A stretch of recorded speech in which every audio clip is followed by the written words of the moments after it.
Saudi Dammam Indian football association സംഘടിപ്പിക്കുന്ന champions league ഫുട്ബോളിന് വെള്ളിയാഴ്ച തുടക്കമാകും. അസോസിയേഷന് കീഴിലുള്ള 24 ക്ലബ്ബുകളെ ഗ്രൂപ്പുകളാക്കി തിരിച്ചാണ് മത്സരം. ടൂർണമെന്റിന്റെ ഭാഗമായി കലാ സാംസ്കാരിക പരിപാടികളും അരങ്ങേറും. ദമ്മാമിലെ ഇന്ത്യൻ ഫുട്ബോൾ ക്ലബ്ബുകളുടെ കൂട്ടായ്മയായ ദമ്മാം ഇന്ത്യൻ ഫുട്ബോൾ അസോസിയേഷൻ സംഘടിപ്പിക്കുന്ന ചാമ്പ്യൻസ് ലീഗ് ജനുവരി 9 തുടങ്ങുമെന്ന് സംഘാടകർ വാർത്താസമ്മേളനത്തിൽ അറിയിച്ചു. ഡിഫയിൽ രജിസ്റ്റർ ചെയ്ത 24 ടീമുകൾ പങ്കെടുക്കുന്ന മത്സരത്തിന് ദമ്മാം വിന്നേഴ്സ് സ്റ്റേഡിയം വേദിയാകും. ടൂർണമെന്റിന്റെ കിക്ക് ഓഫ് ജനുവരി 16 കായിക സാമൂഹിക രംഗത്തുള്ളവരുടെ സാന്നിധ്യത്തിൽ നടക്കും. 45 കളികളോളം ഉള്ള ഈ ഡിഫ ചാമ്പ്യൻസ് ലീഗ് ജൂൺ 6 ഇതിൻ്റെ ഫൈനൽ മത്സരം ദമാമിലെ ഒരു പ്രമുഖ സ്റ്റേഡിയത്തിൽ വെച്ച് നടക്കാൻ പോകുന്നത്.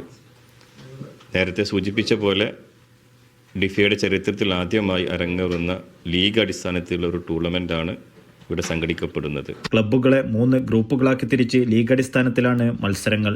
ഗ്രൂപ്പ് ചാമ്പ്യന്മാരെ ഫൈനൽ മത്സരത്തിലൂടെ തിരഞ്ഞെടുക്കും. വിജയികൾക്ക് ട്രോഫിയും പ്രൈസ് മണിയും സമ്മാനിക്കും. ടൂർണമെന്റിന്റെ ഭാഗമായി വിവിധ കലാ സാംസ്കാരിക പരിപാടികളും സംഘടിപ്പിക്കും. ഷമീർ കൊടിയത്തൂർ, മുജീബ് കളത്തിൽ, റഷീദ് മാളിയക്കൽ, ജുനൈദ് നീലേശ്വരം, ആസിഫ് മേലങ്ങാടി എന്നിവർ വാർത്താസമ്മേളനത്തിൽ പങ്കെടുത്തു. Media 1 Dammam.